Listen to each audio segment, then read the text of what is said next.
Well, hey everybody, welcome back to the Red Barn and some more wiring fun.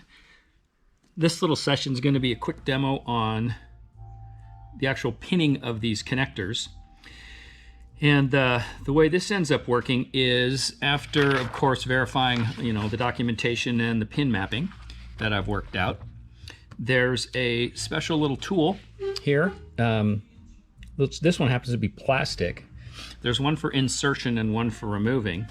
But the way it works is you end up, it's a split little tool, and you end up pushing the wire down into this feed, and there's a little ridge. That ridge you might recall from the other demo on building or on crimping these terminals.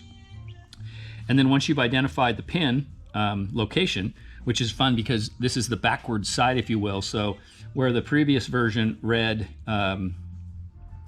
left to right like you'd expect, this one reads right to left. No, what am I saying? Yes, right to left. Anyway, so locate your location, and then this gets pressed in to the appropriate hole, and down it goes. Out this tool comes,